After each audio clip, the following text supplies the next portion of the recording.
दोस्तों नमस्कार, आपका हमारे इस यूट्यूब चैनल पर स्वागत है।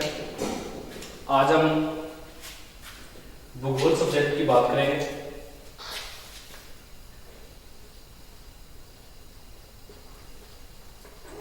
तो भूगोल जो शब्द है ये दो शब्दों से बना है। भूगोल शब्द दो शब्दों से बना है, एक है जो, एक है ग्रेफिया।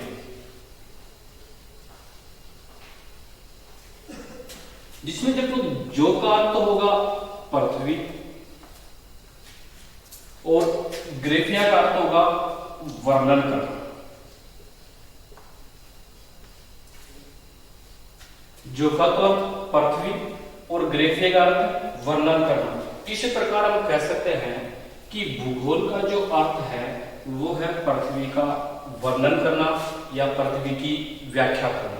पृथ्वी की व्याख्या करना या पृथ्वी का वर्णन करना ही क्या है? भूगोल।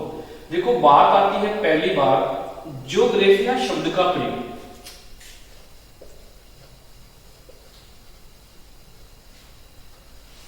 पहली बार ज्योग्राफिया शब्द का प्रयोग इरेटोस्थेनीज द्वारा किया गया। ये ध्यान रखना भी, पहली बार ज्योग्राफिया शब्द का प्रयोग इरेटोस्थेनीज द्वारा किया गया। एक पुस्तक है जसपीरियोड्स।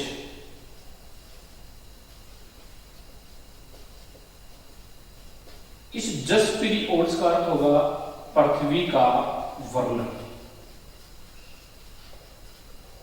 ध्यान रखना, जसपीरियोड्स नामक पुस्तक हिकेटियस द्वारा लिखी गई। किसके द्वारा लिखी गई? हिकेटियस के द्वारा लिखी गई।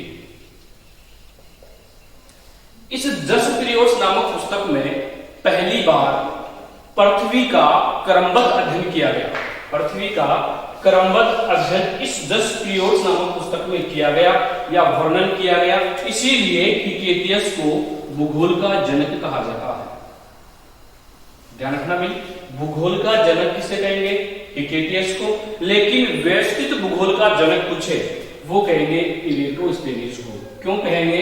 क्योंकि ज्योग्राफिया शब्द का पहली बार प्रयोग इरेटोस्थेनीज के द्वारा किया गया और जसपीरियोड्स नामक पुस्तक के कारण हिकेटियस को भूगोल का जनक कहा जाता है।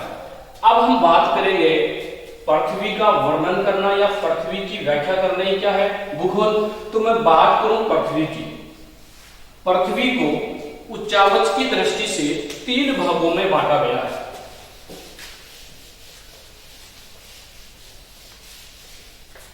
ध्यान रखना, किसकी दृष्टि से भी? उच्चावच की दृष्टि से इस पृथ्वी को तीन भागों में बांटा गया। जो पहला पार्ट है महाद्वीप और महासागर।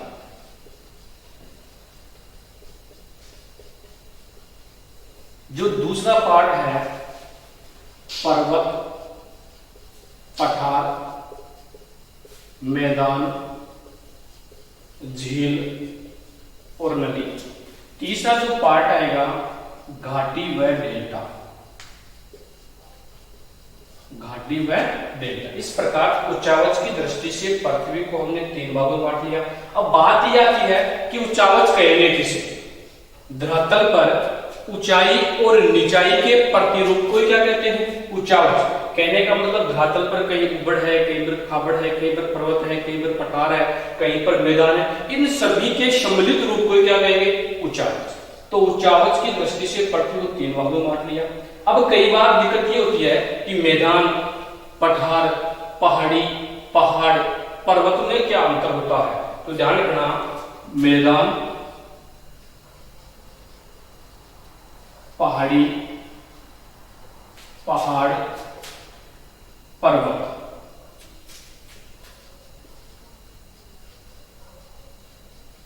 मैदान, पठार, पहाड़ी, पहाड़ और पर्वत, इनमें जो अंतर होगा, इनमें जो भी अंतर होगा वो अंतर होगा ऊंचाई के आधार पर। किसके आधार पर होगा भाई? ऊंचाई के आधार पर। अब ये जो ऊंचाई है, इनमें जो अंतर होगा वो ऊंचाई के आधार पर। और ये जो ऊंचाई है ये हमेशा मापते हैं समुद्र तल से। और भारत का जो समुद्र तल निर्धारित किया गया है वो किया गया है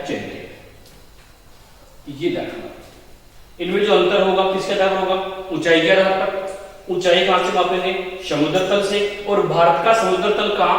चेन्नई में निर्धारित किया गया है। अब ये जो ऊंचाई होगी ये किस प्रकार होगी? तो ध्यान रखना, समुद्र तल से औसत ऊंचाई 300 मीटर जिसकी होगी, समुद्र तल से औसत ऊंचाई जिसकी कितनी होगी भाई? 300 मीटर, वो तो कहलाएगा मैदान। और समुद्र तल से जिसकी औसत ऊंचाई 600 मीटर होगी, वो कहलाएगा पठार। 300 मीटर औसत ऊंचाई मैदान, 600 मीटर ऊंचाई पठार। ये ऊंचाई औसत है भाई दरअसल, जिसकी औसत ऊंचाई 1800 मीटर होगी, वो कहलाएगा पहाड़ी। और जिसकी औसत ऊंचाई 2700 मीटर होगी, वो कहलाएगा पहाड़। और जिसकी औसत ऊंचाई 2700 से अधिक होगी,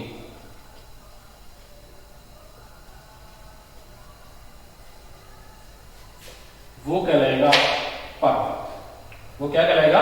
पर्वत।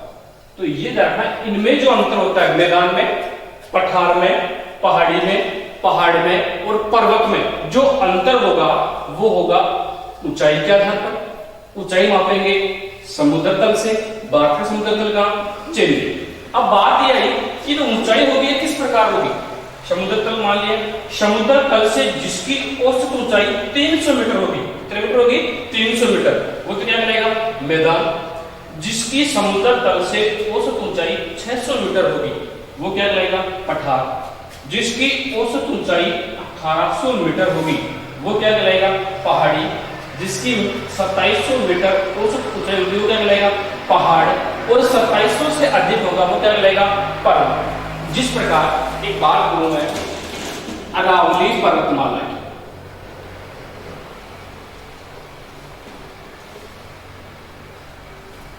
ध्यान रखना भी, अरावली पर्वतमाला एक है अरावली की पहाड़ियां।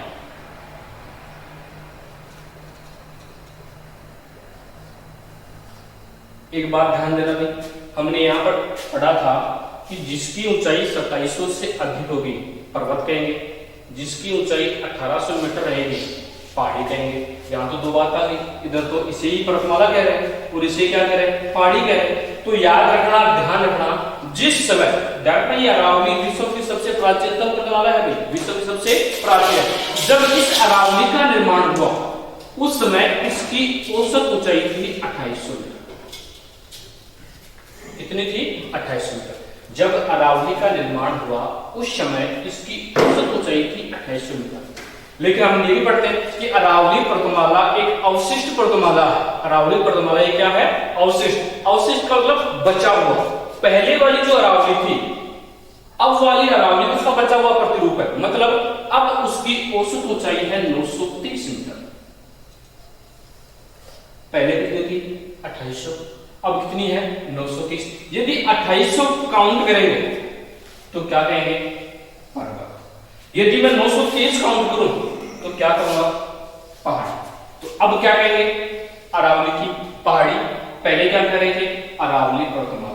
जानना, अरावली पर्वतमाला विश्व की सबसे प्राचीन पर्वतमाला है। एक बात और जानना, भारत एक ऐसा देश है जिसमें सबसे प्राचीन पर्वतमाला भी है और सबसे नवीन पर्वतमाला भी है। सबसे नवीन की बात करूं तो मैं कौन सी है भाई? हिमालय। और प्राचीन की बात करूं तो मैं अरावली। तो ये था उच्चावच की दृष्टि से पृथ्वी को हमने 3 भागों में, महाद्वीप, महासागर, पर्वत, पठार, मैदान, झील और नदी, इधर घाटी और गिरिया। अब मैं बात करूं पहली बार महाद्वीप की। किसकी बात करेंगे भाई? महाद्वीप की।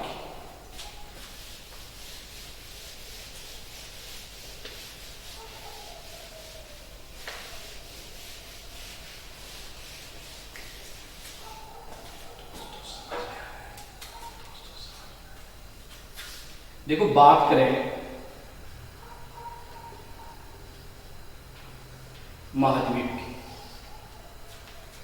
सबसे पहले बात करूं मैं, बात है 1912 की। कब की बात है? 1912। 1912 में एक भूगोलवेत्ता हुआ अल्फ्रेड वेगनर।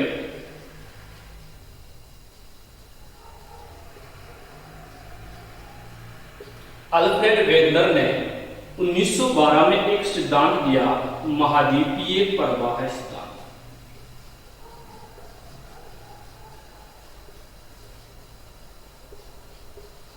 कब दिया भाई? 1912 में। किसने दिया? अल्फ्रेड वेगनर ने। सिद्धांत कौन सा दिया? महाद्वीपीय प्रवाह सिद्धांत। इस महाद्वीपीय प्रवाह सिद्धांत में अल्फ्रेड वेगनर द्वारा ये कहा गया कि आज जो स्थल भाग है, इससे पहले पेंजिया के नाम से जाना जाता था। ये डायग्राम, ये जो स्थल भाग है ये है 29%, इसे नाम दे दिया गया पेंजिया। और ये जो जल भाग है ये है 71%, और इसको नाम दे दिया गया पैंथालिशा।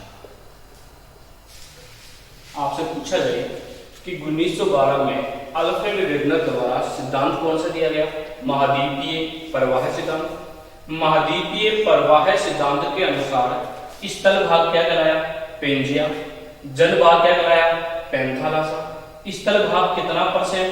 29%। जल भाग कितना परसेंट? 71%। अब जैसे जैसे समय बीतता गया, जैसे जैसे युग परिवर्तन हुआ, ये पेंजिया के दो भागों में बट गया। ये पेंजिया कितने भागों में बट गया भाई? दो भागों में। इस पेंजिया का जो उत्तरी भाग था, ये वाला पार्ट, ये कहलाया अंगारा लैंड।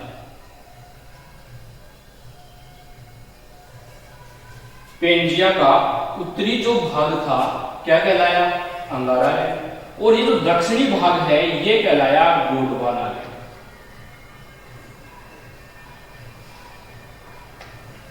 इनके बीच में बना टेथी सागर। कौन सा बना? टेथी सागर। जैसे पेंजिया का विभाजन हुआ दो भागों में, एक बट गया अंगारा लैंड, एक बट गया गोंडवाना लैंड, बीच में बन गया टेथी सागर। देखो दोस्तों, हम पढ़ेंगे राजस्थान की ज्योग्राफी, ये पढ़ना हमें जरूरी था। क्यों था? क्योंकि जब राजस्थान के भौतिक प्रदेश आएंगे, भौतिक प्रदेशों को हम चार भागों में बांटेंगे। कितने भागों में? चार। जिसमें लिखूं पप्पू, मध्य, दप्पू। पहला तो पश्चिमी मरुस्थलीय प्रदेश, ध्यान रखना, पप्पू, मध्य, दप्पू। पहला तो होगा पश्चिमी मरुस्थलीय प्रदेश, पू का होगा पूर्वी मैदानी भाग, मध्य का होगा मध्य अरावली, और दप्पू का होगा दक्षिणी पूर्वी पठारी भाग। दक्षिणी पूर्वी पठारी भाग। देखो इन चारों का संबंध यहां से है, इन चारों का संबंध यहां से। आपसे पूछा जाए कि पश्चिमी मरुस्थलीय प्रदेश किसका अवशेष है? पश्चिमी मरुस्थलीय प्रदेश किसका अवशेष है? तो याद रखना टेथी सागर का। इसका है टेथी सागर का। अगर आपसे पूछा जाए पूर्वी मैदानी भाग किसका अवशेष है? टेथी सागर का। ध्यान रखना भाई, किसका है? टेथी सागर का। आपसे पूछे मध्य अरावली किसका भाग है? गोंडवाना लैंड। किसका है? गोंडवाना लैंड का। ये किस आपसे पूछे कि दक्षिणी पूर्वी पठारी भाग, कौन सा भाग? दक्षिणी पूर्वी पठारी भाग किसका अवशेष है? गोंडवाना लैंड का। अगर आपसे यही किसी यहां ये पूछ ले कि राजस्थान में कौन से पार्ट के अंदर नहीं पाए जाते, तो किसके नहीं पाए जाएंगे? अंगारा लैंड। देखो टेथी सागर के दो, पश्चिमी मरुस्थलीय प्रदेश और पूर्वी मैदानी भाग, और गोंडवाना लैंड के दो, मध्य अरावली और दक्षिण पूर्वी पठारी भाग। तो राजस्थान में किसके अवशेष नहीं है भाई? अंगारा लैंड के अवशेष नहीं। तो याद रखना, पेंजिया का विभाजन हुआ, अंगारा लैंड बना, गोंडवाना लैंड बना, बीच में क्या बना? टेथी सागर। जैसे जैसे युग बीतता गया पेंजिया की तरह, तो अंगारा लैंड का विभाजन हुआ। अंगारा लैंड 3 भागों में विभाजित हुआ भाई। ध्यान रखना, कितने भागों में? 3 भागों में।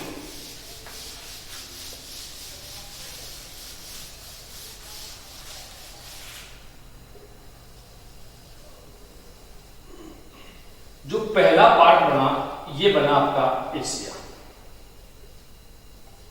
कौन सा बना? एशिया। एक जो पार्ट बना आपका वो बना यूरोप और एक पार्ट बना उत्तरी अमेरिका। ध्यान रखना भी, ये बात है अंग्रालैंड की। 3 भागों में विभाजित हुआ, एशिया, यूरोप, उत्तरी अमेरिका का। इसी प्रकार विभाजन हुआ गोंडवाना लैंड का। गोंडवाना लैंड को हमने बांट लिया 5 भागों में। कितने भागों में? 5। एक जो पार्ट बना ये बना प्रायद्वीपीय भारत। कौन सा बना? प्रायद्वीपीय भारत। एक जो पार्ट बना वो बना अफ्रीका। कौन सा बना? अफ्रीका। एक जो पार्ट बना वो बना आपका ऑस्ट्रेलिया और एक जो पार्ट बना वो बना आपका अंटार्कटिका और एक जो पार्ट बना वो बना दक्षिण अमेरिका। यहां से भी कई बार मुझे पूछते निम्न में से गोंडवाना का भाग है या अंग्रालैंड का भाग है, तो जरा अंग्रालैंड से एशिया, यूरोप, उत्तरी अमेरिका, गोंडवाना से उत्तरी अमेरिका, अंटार्कटिका, ऑस्ट्रेलिया, अफ्रीका, प्रायद्वीपीय भारत। ध्यान रखना भाई, ये अब वर्तमान की बात करें तो ये जो भारत वाला जो पार्ट है ये किसमें शामिल है? एशिया। किसमें है? एशिया में। तो यहां कंफ्यूज होने की जरूरत नहीं है कि इधर तो बता रहे हैं गोंडवाना में और एशिया किसका है? अंग्रालैंड का। अब हुआ क्या कि अल्फ्रेड वेगनर ने बताया कि ये जो प्लेटें बनी, 8 जो प्लेटें बनी, इन प्लेटों का प्रवाह 2 दिशाओं में हुआ। कितनी दिशाओं में? 2 दिशाओं में। जो प्लेटें थी, ये जो 8 प्लेटें थी, इन 8 प्लेटों का प्रवाह है वो 2 दिशाओं में हुआ। एक तो हुआ पश्चिम की तरफ, एक हुआ भूमध्य रेखा की तरफ। ये जो 8 प्लेटें हमने थोड़ी देर पहले पढ़ी थी, इनमें से कुछ प्लेटें थी वो तो गई पश्चिम में, कुछ प्लेटें थी वो गई भूमध्य रेखा की ओर। अब पूछे कि जो पश्चिम की ओर जो प्लेटें गई किस वजह से गई? तो ज्वारीय बल के। किसके कारण? ज्वारीय बल के कारण। कुछ प्लेटें गई दक्षिण की ओर या भूमध्य रेखा की ओर, तो ये प्लेटें गई गुरुत्वाकर्षण बल के कारण।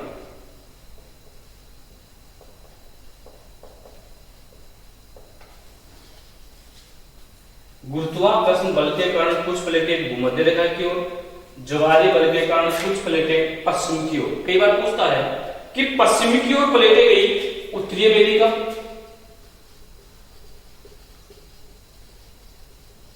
और दक्षिण अमेरिका। पश्चिमी की ओर जो प्लेटें थी उनमें पहली कौन सी थी? उत्तरी अमेरिका। दूसरी कौन सी थी? दक्षिण अमेरिका। बाकी जो 6 प्लेटें थी वो किस ओर? भूमध्य रेखा की ओर। अब ध्यान रखना भाई, जैसे एशिया की जो प्लेट है, ये एशियाई प्लेट भाग तो थी अंग्रालैंड का। जब ये दक्षिण भूमध्य रेखा की ओर जा रही थी तो इधर एक प्लेट थी प्रायद्वीपीय भारत की प्लेट।